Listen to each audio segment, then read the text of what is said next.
Hello friends, कैसे हैं आप लोग। उम्मीद करता हूं बेहतर ही होंगे। आइए हम लोग पढ़ते हैं ईवीएस।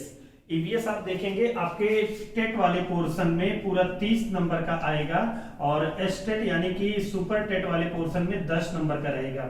यहाँ पर हम आपको ईवीएस विद कॉन्सेप्ट पढ़ाएंगे, ठीक है ना। वन लाइनर टाइप का हम ईवीएस नहीं पढ़ाएंगे, पूरा हमारा कॉन्सेप्ट होगा ताकि आप क्वेश्चन चाहे जैसा भी पूछे आप कर लेते हैं। उद्देश्य हमारा यही है, ठीक है। तो ज्यादा टाइम नहीं वेस्ट करेंगे हम आपका। आइए सीधे चलते हैं अपने चैनल पर और हम पढ़ाना शुरू करते हैं, ठीक है। चलिए देखते हैं। सबसे पहले ये पृथ्वी है और पृथ्वी के बीचों बीच में एक काल्पनिक रेखा है जिसका नाम है क्या, 0 डिग्री अक्षांश रेखा। क्या नाम है, 0 डिग्री अक्षांश रेखा। और इसी को कहते हैं विषुवत रेखा। क्या नाम है, विषुवत रेखा। और इसी का नाम क्या है, भूमध्य रेखा। क्या नाम है, भूमध्य रेखा। आप लिखते चलिएगा, जैसे जैसे हम नोट्स व्हाइट बोर्ड पे लिख रहे हैं ना, आप ऐसे ही लिखते हुए चलेंगे। हमने कहा कि अच्छा एक चीज और पहले कॉमन इसे समझ लीजिए सभी लोग। जो ऐसी रेखाएं होती हैं इनको अक्षांश रेखा कहते हैं। क्या कहते हैं, अक्षांश रेखाएं। यानी जो बड़ी रेखाएं होती हैं वो क्या है, अक्षांश रेखाएं हैं। और जो ऐसी रेखाएं हैं उसे क्या कहते हैं, देशांतर रेखा। क्या कहते हैं, देशांतर रेखा। तो अभी जो आज के वीडियो में हमारा डिस्कशन होगा वो केवल और केवल किस पर होगा, अक्षांश रेखाओं पर आधारित होगा, ठीक है। आज हम चर्चा नहीं कर पाएंगे देशांतर रेखाओं के लिए, क्योंकि अगर इसको भी पढ़ाएंगे तो वीडियो बहुत लंबा हो जाएगा, ठीक है। इसलिए हम केवल आज अक्षांश रेखा के बारे में ही हम आपको बताएंगे, ठीक है। तो ये कौन सी रेखा हो गई, अक्षांश रेखा। कौन सी हो गई, अक्षांश रेखा। अब इसके ऊपर की ओर अगर हम ध्यान दें तो हमें मिलेगा उत्तरी गोलार्ध। कौन सा है, उत्तरी गोलार्ध। क्योंकि मानचित्र में हमेशा मानचित्र हो या फिर एटलस हो या फिर ग्लोब हो, ठीक है। तो इसमें ऊपर की ओर उत्तर होता है, नीचे की ओर दक्षिण होता है। इसलिए नीचे वाले इलाके को क्या कहते हैं या क्षेत्र को क्या कहते हैं, दक्षिणी गोलार्ध। क्या नाम है, दक्षिणी गोलार्ध। और हमने आपसे कहा कि विषुवत रेखा के ऊपर का जो क्षेत्र है वो उत्तरी गोलार्ध। उत्तरी इसलिए क्योंकि मानचित्र में हमेशा ऊपर की ओर क्या होता है, उत्तर होता है। क्या होता है, उत्तर होता है। और नीचे की ओर क्या होता है, दक्षिण होता है। विषुवत रेखा के नीचे दक्षिण, इधर की ओर पूरब होता है और इधर की ओर पश्चिम होता है। चलिए थोड़ा सा हम इस पर लिखते हुए चलते हैं। ये हो गया पश्चिम और ये क्या हो गया आपका, पूरब, ठीक है ना। ये हो गया पूर्व और ये क्या हो गया, दक्षिण। हो सकता है ये वाला पोर्शन ना आ रहा हो तो आप नीचे लिख लीजिएगा अपने नोट्स में, दक्षिण, ठीक है। विषुवत रेखा के ऊपर की ओर उत्तरी गोलार्ध, विषुवत रेखा के नीचे की ओर दक्षिणी गोलार्ध है। और उत्तरी तथा दक्षिणी गोलार्ध के बारे में पहले आप एक लाइन ये देखते हुए चलेंगे। चलिए जैसे जैसे आप ऊपर की ओर बढ़ते जाएंगे, ये 0 डिग्री है और ऊपर की ओर बढ़ते जाएंगे तो यहां पर आएंगे तो हमको एक बिंदु मिलेगी या रेखा मिलेगी जिसका नाम है 90 डिग्री उत्तरी अक्षांश। क्या नाम है, 90 डिग्री उत्तरी अक्षांश। और अगर इतना ही डिग्री हम नीचे की तरफ जाएंगे तो 90 डिग्री क्या मिलेगा, दक्षिणी अक्षांश। क्या मिलेगा, दक्षिणी अक्षांश। 90 डिग्री दक्षिणी अक्षांश मिलेगा। विषुवत रेखा से ऊपर की ओर जैसे जाएंगे तो भाई यहां पर 1 डिग्री मिलेगा, यहां 2 डिग्री मिलेगा, यहां 3 मिलेगा, यहां 4 मिलेगा, यहां 40 मिलेगा। ऐसे करके संख्या बढ़ती हुई एक समय ऐसा आएगा जब हमको 90 डिग्री मिल जाएगा, ठीक है। और इतना ही हम नीचे की तरफ जाएंगे तो सेम इसी पोजीशन में हमको यहाँ पर 90 डिग्री दक्षिणी अक्षांश मिल जाएगा, ठीक है। तो आज हम बातें करेंगे उत्तरी और दक्षिणी गोलार्ध के बारे में। तो 1 मिनट आप देखेंगे इस मानचित्र में।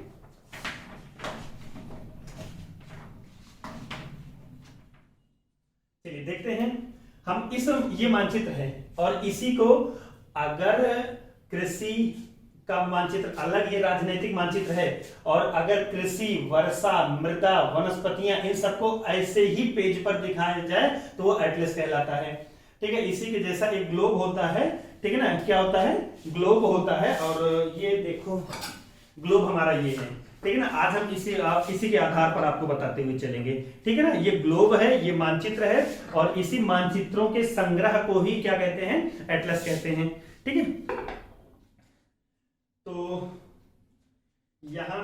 हम बातें करेंगे। ये है आपकी 0 डिग्री अक्षांश रेखा। कौन सी है? 0 डिग्री अक्षांश रेखा है। 0 डिग्री अक्षांश रेखा है। अच्छा, हम सोच रहे हैं कि आपको एक बार सातों महाद्वीप और पांचों महासागर के बारे में बता दें। सातों महाद्वीप तथा पांचों महासागर के बारे में मोटा मोटा आप देख लेंगे। ये वाला जो है इसे कहते हैं, ये वाला जो महाद्वीप है, कितने महासागर हैं और कितने महाद्वीप हैं?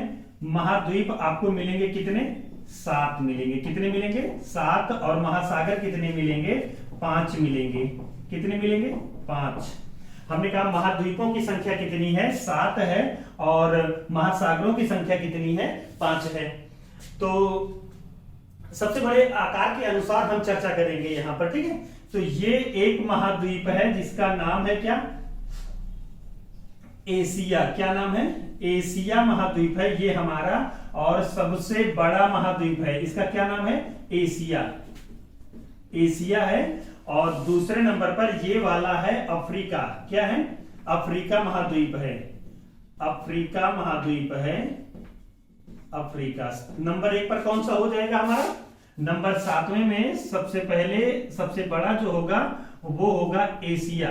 सबसे बड़ा महाद्वीप एशिया। दूसरे नंबर पर क्या होगा?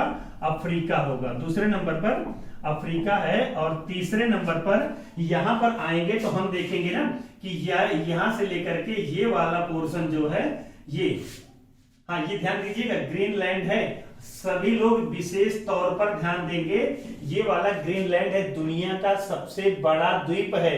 द्वीप हम बताएंगे अभी आगे चल करके कि क्या होते हैं।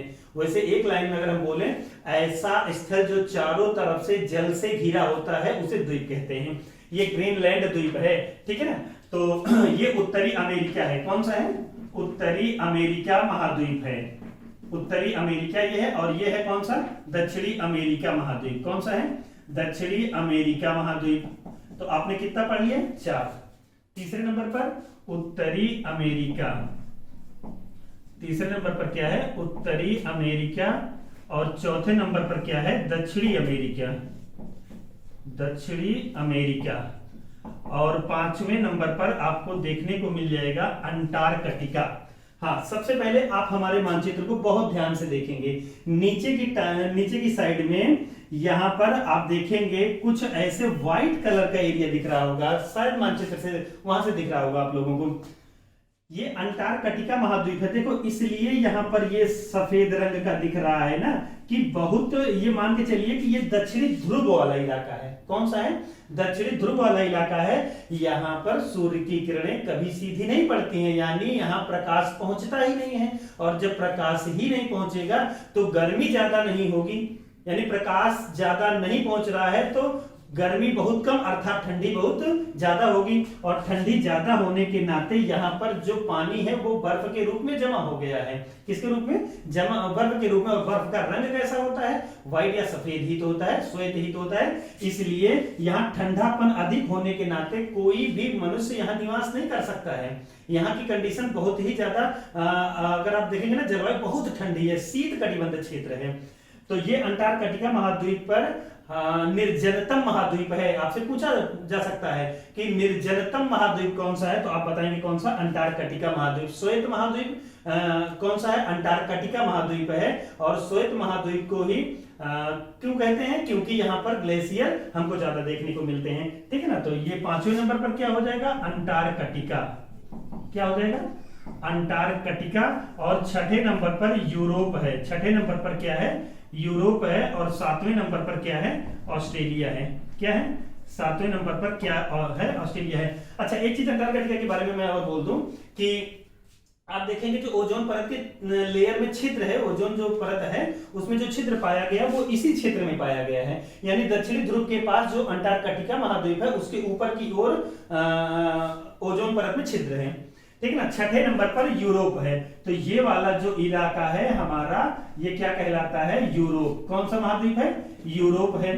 और यहां पर मिलेगा एक महाद्वीप जिसका नाम है क्या? ऑस्ट्रेलिया। क्या है? ऑस्ट्रेलिया। ऑस्ट्रेलिया।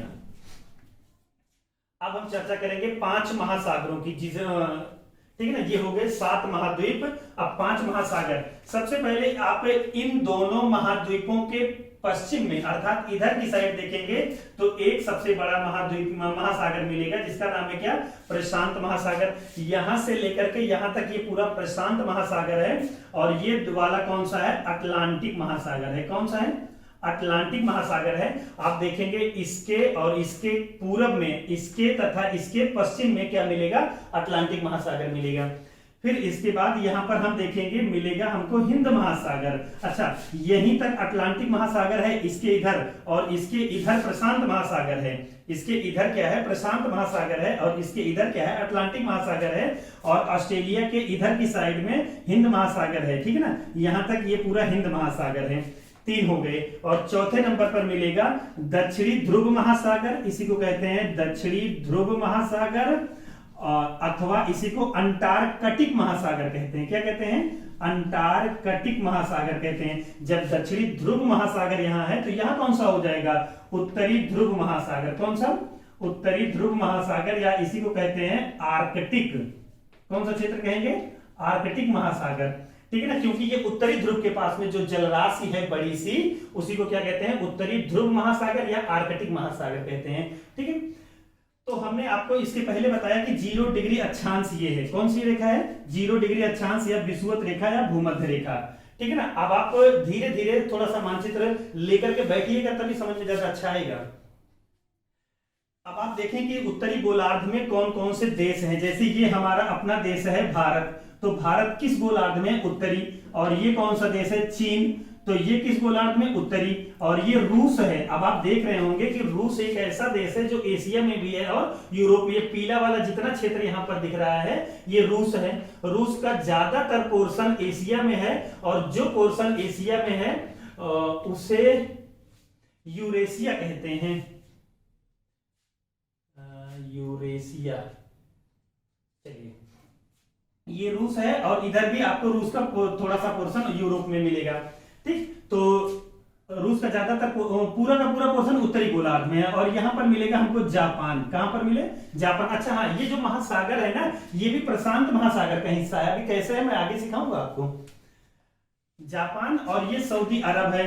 और यहां पर मिलेगा हमको अल्जीरिया। कौन सा देश है, अल्जीरिया। और ये मिलेगा फ्रांस, ये है जर्मनी। ठीक है ना। और ये है वो अंग्रेजों वाला जिसका नाम है इंग्लैंड, ग्रेट ब्रिटेन या इंग्लैंड। ठीक है ना, ग्रेट ब्रिटेन या इंग्लैंड। आप देखेंगे ये हो गया यूक्रेन। क्या है, यूक्रेन। ये सब किस गोलार्ध में है, उत्तरी गोलार्ध में। और ये जो आपको पीले रंग का इधर तरफ एक देश दिख रहा होगा, इसका नाम है कनाडा। क्या नाम है, कनाडा है। और यहाँ पर हरे रंग का दिख रहा है यूएसए है। और इसकी राजधानी वाशिंगटन डीसी है। यूएसए भी पूरी तरीके से उत्तरी गोलार्ध में है। कौन से गोलार्ध में, उत्तरी गोलार्ध में है। और ये मैक्सिको है, आप इसको भी देखते चले, मैक्सिको भी उत्तरी गोलार्ध में ही है। ठीक है, इसके नीचे की तरफ मिलेगा हमको दक्षिणी गोलार्ध है। और ये है ब्राजील। देखो, ब्राजील से होकर के विषुवत रेखा जा रही है। कुछ पोर्शन इसका उत्तर में है और कुछ क्या ज्यादातर पोर्शन दक्षिण में है। और इसके नीचे की तरफ मिलेगा अर्जेंटीना। क्या है, अर्जेंटीना है। और इधर की तरफ पीला वाला ये वाला इलाका दिख रहा होगा, ये चिली है। अर्जेंटीना के जस्ट पश्चिम में आपको मिलेगा चिली। और ये मिलेगा पेरू। पेरू की राजधानी लीमा, चिली की राजधानी सेंटियागो, अर्जेंटीना की राजधानी ब्यूनस आयर्स। ठीक है ना, ये सारे के सारे दक्षिणी गोलार्ध में है। और ये गांधी जी का साउथ अफ्रीका है, ये भी दक्षिणी गोलार्ध में है। जिम्बाब्वे, जो लोग ना देखे हो देख लें, जिम्बाब्वे। और यहीं पर हम आपको बताएंगे कि लिम्पोपो नदी है जो मकर रेखा को 2 बार काटती है। ठीक है ना। और ये ऑस्ट्रेलिया है। ऑस्ट्रेलिया भी किस गोलार्ध में है, दक्षिणी गोलार्ध में है। ऑस्ट्रेलिया के जस्ट सामने यहाँ पर ये वाला एक देश है जिसका नाम है न्यूजीलैंड। ठीक है ना, न्यूजीलैंड राजधानी वेलिंगटन और ऑस्ट्रेलिया राजधानी कैनबरा। ठीक है, ये सारे के सारे दक्षिणी गोलार्ध में है। तो आप बना करके लिखते हुए चलिएगा। ठीक है ना, कि इतने सारे देश उत्तरी गोलार्ध में हैं और इतने सारे देश नीचे वाले दक्षिणी गोलार्ध में हैं। चलिए, इतना हो गया। फिर इसके आगे की तरफ हम आपको बताते चलते हैं। हमने कहा जैसे ऊपर की ओर बढ़ते जाएंगे संख्या का मान बढ़ता चला जाएगा, संख्या का मान यानी अक्षांश रेखा की संख्या का मान क्या हो जाएगा, बढ़ता हुआ चला जाएगा। तो एक समय ऐसा आएगा कि ये वाली एक रेखा हमको मिलेगी जिसका नाम है क्या, 23.5 डिग्री उत्तरी अक्षांश, 23.5 डिग्री। देखो उत्तरी को हम n लिख देंगे, आप अपनी कॉपी में उत्तरी ही लिखिएगा। 23.5 डिग्री उत्तरी अक्षांश को क्या कहते हैं, कर्क रेखा कहते हैं। क्या कहते हैं, कर्क रेखा कहते हैं। और फिर और ऊपर की तरफ जाएंगे तो हमको मिलेगा यहां पर एक है 66.5 डिग्री उत्तरी अक्षांश, जिसे क्या कहते हैं, आर्कटिक रेखा कहते हैं। क्या कहते हैं, आर्कटिक रेखा कहते हैं। अब आपको कुछ समझ में आ रहा होगा, इसीलिए तो आर्कटिक महासागर नाम पड़ा है ऊपर की ओर। और अब हम दक्षिणी गोलार्ध में जब चलेंगे तो इतना ही डिग्री हमें इधर नीचे की तरफ आने पर मिलेगा 23.5 डिग्री दक्षिणी अक्षांश, जिसे क्या कहते हैं, मकर रेखा कहते हैं। क्या कहते हैं, मकर रेखा कहते हैं। और इसके और नीचे की तरफ आएंगे तो हमें मिलेगा एक 66.5 डिग्री उत्तरी दक्षिणी अक्षांश, अथवा इसे कहेंगे अंटार्कटिक वृत्त। क्या कहेंगे, अंटार्कटिक वृत्त कहेंगे। चलिए अब आप 1 मिनट सभी लोग देखेंगे इधर की तरफ। हमने कहा कि 0 डिग्री के ऊपर 23.5 डिग्री उत्तरी अक्षांश है जिसका नाम है कर्क रेखा, और इसके और ऊपर जाएंगे तो मिलेगा क्या, 66.5 डिग्री उत्तरी अक्षांश रेखा या आर्कटिक रेखा। एक बात, चलो ये 0 है और यहां पर 1 डिग्री है, तो इनके मध्य जो दूरी है इसे हम कटिबंध कहते हैं। क्या कहते हैं, कटिबंध कहते हैं या क्षेत्र कहते हैं। और जैसे ये 1 डिग्री हो गया, अब मान लो उदाहरण के लिए ये 2 डिग्री हो गया, तो दो अक्षांश रेखाओं के बीच की दूरी अगर हम काउंट करेंगे तो 111 किलोमीटर होती है। कितनी, हमने कहा ये 1 डिग्री अक्षांश है, ये 2 डिग्री अक्षांश है, तो 2 अक्षांशों के मध्य की दूरी को कटिबंध कहते हैं। और इनके मध्य दूरी काउंट करेंगे तो 111 किलोमीटर होती है। कितना होती है, 111 किलोमीटर होती है। फिर इसके बाद अब आप ये भी देखेंगे कि अच्छा 0 डिग्री से ऊपर की ओर हम जाएंगे बढ़ते हुए तो हमें कुल उत्तरी अक्षांश में कितनी रेखाएं मिलेंगी, यानी उत्तरी गोलार्ध में कुल अक्षांश रेखाओं की बात हम कर रहे हैं। उत्तरी गोलार्ध में कुल कितनी रेखाएं मिलेगी, 90 डिग्री अक्षांश रेखाएं मिलेगी ना, या 90 अक्षांश रेखा ही तो मिलेगी उत्तरी गोलार्ध में। 0 के बाद 1 से लेकर के 90 तक, तो 90 अक्षांश रेखा। और दक्षिणी गोलार्ध में हम देखेंगे तो दक्षिणी गोलार्ध में हमको क्या मिलेगा, 90 अक्षांश रेखा दक्षिणी गोलार्ध में मिलेगी। और एक है भूमध्य रेखा भी तो एक है, भूमध्य रेखा भी तो एक है, इसलिए अब ये 1 हो गया। अब कुल अक्षांश रेखा काउंट करेंगे तो क्या मिलेगा, कुल अक्षांश रेखा अब आप काउंट कर लीजिए कितना हो जाएगा, 90 दूना 180, 181 अक्षांश रेखा है। आपसे पूछेगा कुल अक्षांश रेखाओं की संख्या तो कितना बताएंगे, 181, जिसमें उत्तरी गोलार्ध में कितना है, 90 है, दक्षिणी गोलार्ध में कितना है, 90 है, और एक क्या है, भूमध्य रेखा। अरे भाई 1 से लेकर 90 तक और 1 से लेकर 90 तक 0 वाली भी तो एक रेखा है, ये तो छूट गई है। तो इसलिए भूमध्य रेखा को भी काउंट करेंगे तो टोटल अक्षांश रेखाओं की संख्या कितनी हो जाएगी, 181। कितनी हो जाएगी, 181। अच्छा यहां पर अब हम देखेंगे कि उत्तरी गोलार्ध, हम इसको थोड़ा सा मिटा दे रहे हैं और आप अध्ययन करेंगे थोड़ा सा भारत के संदर्भ में। और ये आपको देखना है कि ये हमारा भारत है,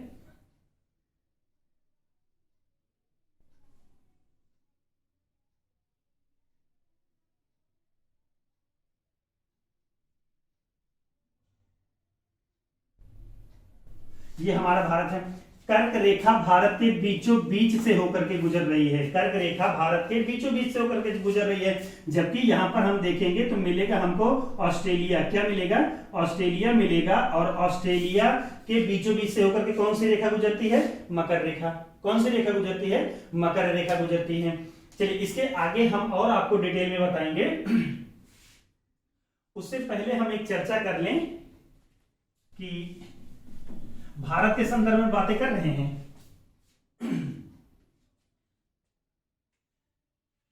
ये जो हमारा क्षेत्र है ये ग्रेट निकोबार है। क्या है? ग्रेट निकोबार। कौन सा है? और ये है कन्याकुमारी। सभी लोग बहुत ध्यान से देखेंगे कन्याकुमारी, और आप अपने एटलस में ध्यान से देखें कन्याकुमारी है तो यहाँ पर ऐसे लगता है कि वो केरल राज्य का हिस्सा है, लेकिन तमिलनाडु में है। ठीक है, तो 0 से ऊपर की ओर जैसे बढ़ते जाएंगे तो अक्षांश रेखाओं की संख्या का मान बढ़ता चला जाएगा, और यहां पर हमको मिलेगा 6 डिग्री 4 मिनट। ये देखो हम लिख दे रहे हैं 6 डिग्री 4 मिनट से भारत का अक्षांशीय विस्तार शुरू हो जाता है। 6 डिग्री 4 मिनट से भारत का अक्षांशीय विस्तार शुरू हो जाता है, जो यहां तक जाता है। एक्चुअली में थोड़ा सा आपको 66 के करीब दिख रहा होगा, ऐसा नहीं है। ठीक है, ये यहीं तक है, इसी के आसपास में। वो मानचित्र हम हाथ से बनाए हैं इसलिए ऊपर चला गया है, सॉरी। तो भारत का अक्षांशीय विस्तार 6 डिग्री 4 मिनट से लेकर के 37 डिग्री 6 मिनट। ये जो हम पाई छा के ऊपर देखो एक संख्या खींच रहे हैं, ये मिनट है। ठीक है ना, क्या है? मिनट है। तो आप अपने नोटबुक में ऐसे लिखते चले जाइएगा मिनट, और इसको लिख दीजिएगा डिग्री, नहीं तो बाद में आप खुद ही भूल जाओ पेपर के टाइम में। हमने कहा भारत का अक्षांशीय विस्तार 6 डिग्री 4 मिनट से लेकर के 37 डिग्री 6 मिनट के मध्य भारत का अक्षांशीय विस्तार है। और जैसे हम ऊपर की ओर बढ़ते जाएंगे संख्या का मान बढ़ता चला जाएगा, तभी तो हमको ऊपर 37 मिलेगा। लेकिन ग्रेट निकोबार आप देखेंगे बंगाल की खाड़ी में अवस्थित है, ये भारत की मुख्य भूमि नहीं है।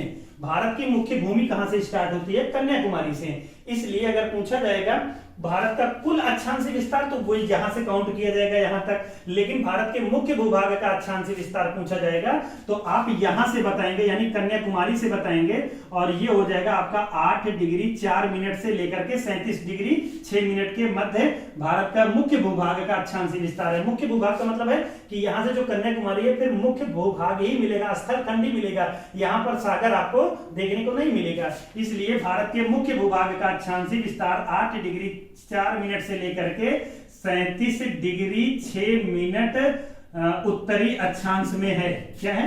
उत्तरी अक्षांश में है। यहां भी उत्तरी अक्षांश लिख दीजिएगा। ये हो गया क्या? भारत का अक्षांशीय विस्तार। क्या हो गया? भारत का अक्षांशीय विस्तार। अगर कुल अक्षांशीय विस्तार काउंट करेंगे तो ग्रेट निकोबार से, आप देखो वो ग्रेट निकोबार हमारा ज्यादा दक्षिण है, इसलिए भारत का दक्षिणतम बिंदु जो दक्षिणतम बिंदु इंदिरा पॉइंट या पिग्मेलियन पॉइंट या पार्सन पॉइंट है, ये ग्रेट निकोबार पर ही तो रखा गया है। अभी मैं एटलस में आपको जूम करके दिखाने की कोशिश करूंगा। चलिए थोड़ा सा और आगे बढ़ते हैं। भारत का अक्षांशीय विस्तार, ये शायद आपको समझ में आया होगा, याद कर लीजिएगा। भारत का कुल अक्षांशीय विस्तार 6 डिग्री 4 मिनट से लेकर के 37 डिग्री 6 मिनट के मध्य है, और मुख्य भूभाग का अक्षांशीय विस्तार 37 डिग्री 6 मिनट के मध्य है। अच्छा, यहां पर लिख दीजिएगा ब्रैकेट में कन्याकुमारी तमिलनाडु से। ठीक है ना, कन्याकुमारी तमिलनाडु से। एक बात और देखिए, इसमें हमने आपको 3 रेखाएं दिखाने की कोशिश की है, सभी लोग इसमें ध्यान से देखेंगे। ये हमारा ग्लोब है। एक्चुअली में जितनी भी ये अक्षांश रेखा है जो 0 डिग्री वाली है, ये पूरी एक सर्किल है, पूरी एक सर्किल है। और इसकी जो सबसे बड़ी सर्किल है वो हमको विषुवत रेखा वाली सर्किल मिलेगी। ठीक है ना, हमने कहा अक्षांश रेखा एक्चुअली में सब वो अक्षांशीय वृत्त है। क्या है? अक्षांश रेखा नहीं, रेखा का मतलब ऐसे सीधी रेखा, लेकिन वो वृत्त जब एक पूरा गोला बन जाएगा तो जो हमारी अक्षांश रेखा है, विषुवत रेखा है, या एक विषुवत वृत्त कहलाएगा, क्योंकि ये सबसे बड़ा गोला है। अगर आपसे पूछा जाएगा कि सबसे बड़ा अक्षांशीय वृत्त कौन सा, तो भूमध्य रेखा या विषुवत रेखा। अब आप इसके ऊपर की ओर एक एक रिंग बैठाते हुए चले जाएंगे तो देखेंगे ध्रुवों के पास में बहुत छोटी सी रिंग मिलेगी। क्या मिलेगी? बहुत छोटी सी रिंग मिलेगी। और आपको ये भी देखने को मिलेगा कि यहां पर ना ये पॉइंट मात्र बचता है, यानी सबसे छोटा वृत्त कहां पर? ध्रुवों पर। अब चाहे वो उत्तरी ध्रुव हो चाहे दक्षिणी ध्रुव हो, सबसे बड़ा अक्षांशीय वृत्त कौन सा? भूमध्य रेखा होगा। क्योंकि आप शक्तिमान देखते हैं ना, या आपने पुराने समय में, या पता नहीं अब आता है कि नहीं टीवी पर, शक्तिमान देखेंगे तो शक्तिमान के चारों तरफ रिंग बनती थी। वो वाले जो शक्तिमान ऐसे करके घूमते थे, वो वाले में, वो नहीं जो प्रचार के समय में आता था ये वाली लाइनिंग, ये वाली नहीं, वो गोल गोल वाली रिंग। तो उनके पेट के पास में देखेंगे आप कि सबसे बड़ी रिंग दिखाई देती थी, और सर तथा पैर के पास में छोटी रिंग दिखाई देती थी। तो सर वाली मान लीजिए उत्तरी ध्रुव है, और पेट वाली मान लीजिए विषुवत रेखा है, पैर वाली मान लेंगे क्या है, वो दक्षिणी ध्रुव है या दक्षिणी ध्रुव वृत्त है। तो अगर आपसे पूछेगा कि अच्छा 90 डिग्री उत्तरी अक्षांश, हमने कहा मात्र एक बिंदु भर बच जाता है, और 90 डिग्री दक्षिणी अक्षांश भी क्या बच जाता है, मात्र बिंदु भर ही बच जाता है। तो समानांतर अक्षांश रेखा, समानांतर अक्षांश रेखा की संख्या पूछेगा तो आप याद रखिएगा ये बिंदु है, और बिंदु ये पॉइंट जैसा बचता है उत्तरी वाले, तो इसे काउंट नहीं करेंगे। जब भी समानांतर रेखाओं की संख्या पूछेंगे तो कुल अक्षांश रेखाओं में से 2 घटा देंगे, एक ये वाली रेखा एक ये वाली, तो -2 करेंगे तो कुल समानांतर रेखाओं की संख्या कितनी आ जाएगी, तो यह समानांतर अक्षांश रेखाओं की संख्या 179 आ जाएगी। कितनी आ जाएगी, 179 आ जाएगी। ठीक है, तो हमने आज इतना देखा है, और फिर इसके आगे की बातें जो है हम करेंगे अगली वीडियो में। ठीक है ना, ये आपका अक्षांश रेखा हो गया। क्या हो गया, अक्षांश रेखा। अच्छा यहां पर एक जिक्र और हम थोड़ा सा कर लेते हैं, ये 30, अच्छा 23 हो गया, यहां पर मिलेगा हमको 30 डिग्री। अब ये भारत के बारे में नहीं, चलो हमने कहा कि 30 डिग्री, और ये हो जाएगा 35 डिग्री उत्तरी अक्षांश।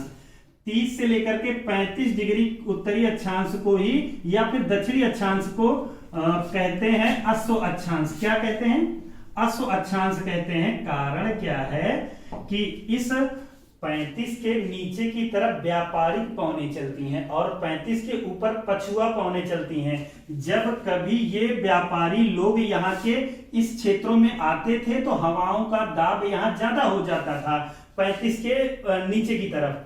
ठीक है, तो यहाँ पर उनकी बोट को डूबने का खतरा हो जाता था, क्योंकि हवाओं का दाब इसमें ज्यादा हो जाता था।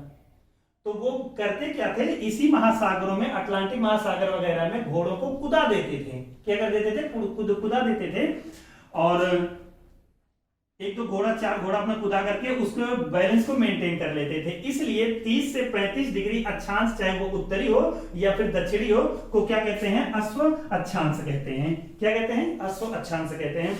अच्छा, ये सारी बातें आज हमने किया है अक्षांश रेखाओं के बारे में। आज के लिए बस इतना ही। ठीक है, आज के वाले वीडियो में हमने पढ़ा अक्षांश रेखाओं के बारे में। आज के लिए इतना ही रहेगा, बाकी अब अगला वीडियो हम लोग पढ़ेंगे देशांतर रेखाओं के बारे में। ठीक, ओके, थैंक यू।